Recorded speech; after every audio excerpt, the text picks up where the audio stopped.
Today, the word desperation is heavy on my heart. Desperation for our community, desperation for our friends and family, desperation for the world. Now, I'm not talking about the kind of desperation you feel when it's the last moments of an important sports event or even when you're running late to work. I'm talking about the type of desperation when it consumes your very being, all of your energy, all of your concern, when nothing else really matters.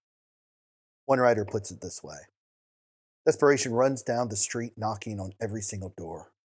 Desperation stops strangers and asks, "Help me." Desperation doesn't know what I'm saying. Desperation is screaming and waving the arms wildly. Desperation will not take no for an answer. Desperation casts off anything that will not help in the rescue. Desperation doesn't care how I look, what anybody thinks, what this cost, where I am.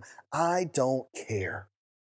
When one thing is that important, that's desperation. In our text this week, there's Judas. He was desperate for money, for power, influence, security. He was desperate for control. To control is to be safe. To control is to be knowing. To control is to not be desperate. But there's a freedom that comes with desperation. When you're busy trying to control the world, you worry about everything. When you hit true desperation, you narrow that view entirely. All of us have known a moment of desperation at some point. A moment of desperation while we watch the world battle, and we see the damage inflicted upon innocent people.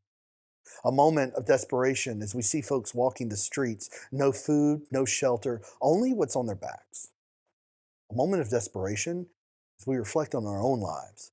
When we see friends and loved ones not doing right, when we see addiction win the day over and over again, when the bills pile up in the dead of the night, our loved ones get sicker and sicker, no treatment plan to turn to. When our energy is spent, our influence is lost, our money is powerless, our lives seem to spin out of control. Jesus meets us in this desperation. And that is what it means to live through the sound of desperation. Living as Jesus is with us every day, praying in all ways, sharing and giving and loving, and knowing the freedom that desperation can bring. A freedom that allows us to drop our preconceived notions.